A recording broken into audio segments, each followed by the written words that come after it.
We've got Dom Dwight, Marketing Director at Yorkshire Tea, who's going to give us a presentation called The Surprising Power of Doing Things Properly. Over to Dom.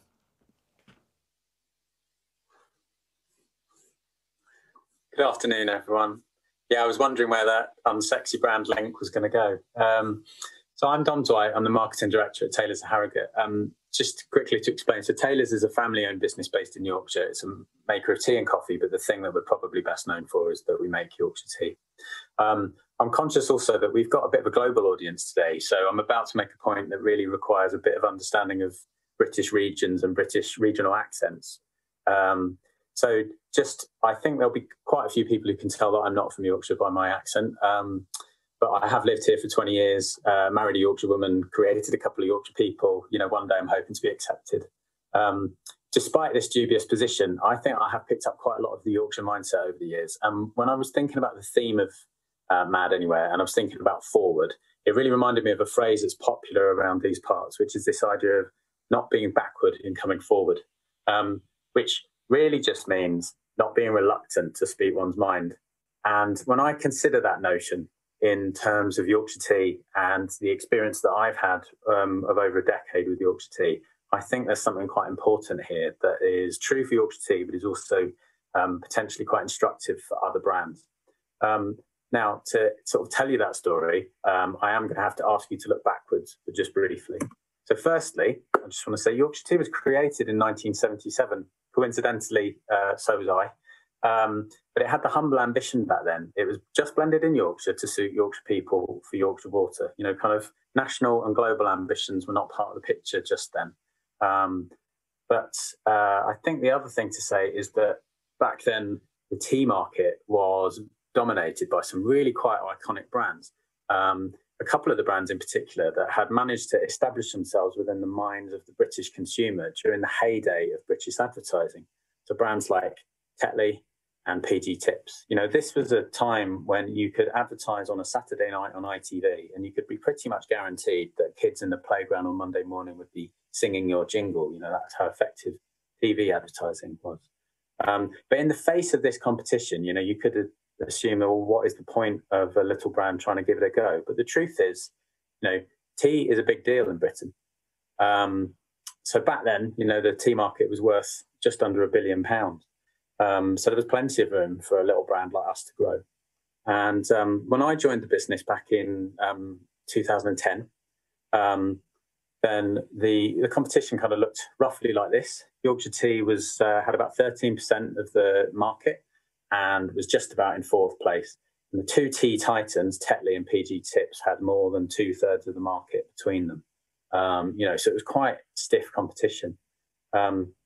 And also, at around about that time, like Yorkshire tea had been a pretty quiet brand. We'd let our product do the talking. Our advertising was really quite modest. But around this 2010 period, a couple of key things happened. So firstly was that we had begun to understand what social media could do for us. We actually joined Twitter quite early. We've been on it since 2008. And we went on Twitter because we noticed that there were fans of Yorkshire tea all across the world who were saying lovely things about us. Some of them were very famous. So by joining social media, what we were able to do was join in conversations in a genuine way. You know, we genuinely wanted to go on social media to hear what was being said about us, to answer people's questions and to join in the conversation. And over the way, we've built a community, and we have also found a way to kind of fan the flames of advocacy, which has really worked to our advantage. But social media alone would not have achieved where we've got to. And the other key thing that happened around 2010 is that we had a big advertising idea. We knew that one of the advantages that we had at Yorkshire Tea was that we're pretty obsessive about doing tea properly. But how do you get that idea to cut through, especially when you're a much lesser known brand? So our first thing, which was back in 2010 and 2011, was that we decided we needed a mission. So we set off to the States to rescue Brits abroad from terrible tea. Apologies to the Americans in the audience who do know where to get a good cup of tea in the US. It is quite rare, I would have to say, though. Our specially converted ice cream van went on tour cross-country from LA to New York. And we chronicled the story with TV ads, but also a fuller story told via social media. And this ad proved very effective, as did this notion of properness as a sort of key message for us. So when this campaign succeeded, it really caused our confidence to grow. And we followed it up with more and more kind of assertive campaigns where that tone of voice, which was informed by the tone of voice that worked on social media, started to come together. Our latest campaign, which some of you hopefully have seen, features the actor Sean Bean. You might know him best from Game of Thrones. Other people will still remember him from things like Sharp or Lord of the Rings. Either way, he's a great actor and he did a great job for us in our ad. This ad has been so well liked that actually we get complaints when we air the shorter version because people are upset that they've missed some of the jokes out from the longer edit, which is kind of mental. There you go. So although we continue to this day to use social media and PR to kind of fuel advocacy, I think it's really important to make the point that we haven't lost touch with reality. You know, the truth is, for most FMCG brands, you still need mass media. You still need to build your brand through distinctive advertising, mostly via TV. But all of those things need to work in harmony. But ultimately, mass media and building distinctive brand assets is how brands grow. Now, Yorkshire Tea and doing things properly, what does that really mean? Well, on the one hand, it can mean something as basic as we make a quality product. It also means that we are a truly socially and environmentally responsible business. But for me, I like to sort of make sure that we apply it in everything we do, and that includes marketing.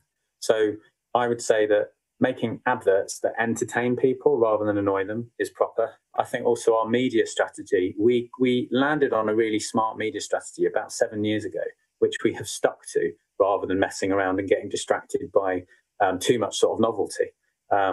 Now, that's quite a tricky balance to strike, but we've managed to do so. And then I think the other thing that we've done is we've stayed determined to be as authentic as possible on social media. And Yorkshire Tea now has grown to be more than a third of the market. Those other competitors I referred to have seen quite sharp decline over the last couple of decades. And we are now the number one tea brand in the UK.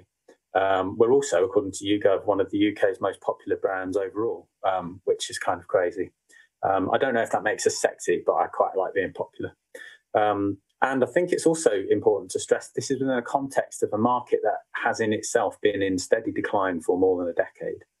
So pretty remarkable stuff, really.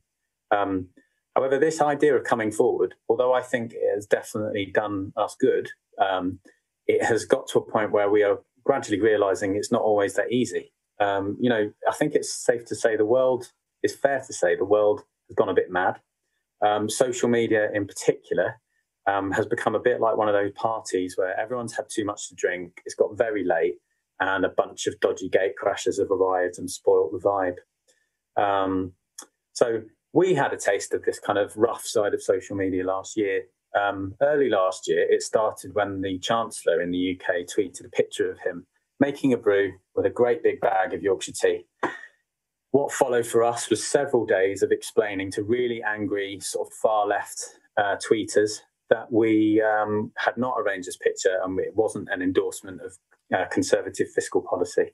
And with one particularly irate person, we spent quite a lot of time trying to explain this to them and ultimately ended up telling them, look, remember, you're just shouting at tea here.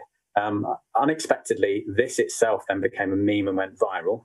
There were T-shirts, there were mugs. Someone even wrote a song with that as the chorus. Just shows you how mad the internet can be. But then beyond that, actually during the Black Lives Matter movement and the protests in the UK and the US and elsewhere, we replied to a tweet that insinuated that Yorkshire Tea did not support the Black Lives Matter movement. And when we made it clear that we did and that we stand against racism, then we encountered a cavalcade of sort of insulting and downright offensive tweets from the far right.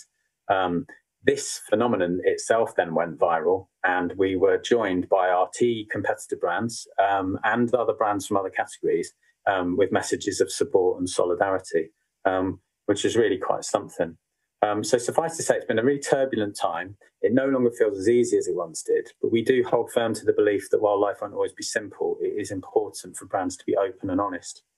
And the truth is, Yorkshire Tea isn't an activist brand, although, you know, I have great respect for those that act that way with sincerity. We know that most people are not waiting around to hear what a tea brand has got to say. But as the leading brand and as a family-owned brand with principles, we have an opportunity to set an example for how businesses can act with integrity and still achieve commercial success. I hope I've done that today. So really, I would just encourage you all to not be backward in coming forward. Thank you. Mate, what an absolutely fantastic presentation, and what a brilliant run of form. I was going through that presentation, I was like, oh, I saw that. I like that. Oh, I remember that. That was brilliant. Like, so many great little moments, and going through the line as well. It was really great to hear you talk about the balance between TV and social. But yes, you controlled this presentation. You were able to tell the story you wanted to tell. But I want to know about the dark stuff. Where did it go wrong? What were those kind of facepalm moments where you're like, oh, and what would you have done differently if you're going to have that time again? Well, I think maybe the most difficult thing is once we have achieved this sort of high profile status where we're a bit more of a part of culture, you gradually realize that you used to get away with things. You know, you could be more casual about the way you phrased stuff. And all of a sudden, cheeky comments suddenly have the potential to come across as snarky comment.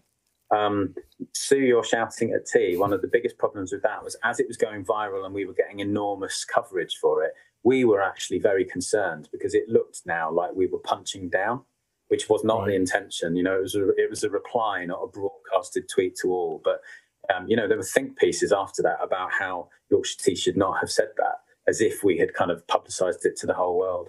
And likewise with Black Lives Matter, you know, I think it was right that we responded and corrected that. That it was a far-right vlogger who'd actually made this point that we didn't support them. But the way that we replied in the heat of the moment actually had probably a little bit too much anger to it. And therefore, I think that kind of enraged more people than we needed to. So just getting the balance right is probably the simplest way to answer that. And the phrase you reminded me of, that don't be backwards and coming forward. So I'm sure that there are all kinds of people, either at brands or at agencies, who've watched that brilliant run of form that are like, I want to come and work for those guys. I want to work for Yorkshire Tea. What's the best way to get a job on your team? It depends what you want to do, but I reckon a funny and well-judged tweet would go a long way. Okay, fantastic. Well, hopefully you will see a barrage now of funny and well-written tweets. But what a wonderful presentation. Thank you so much.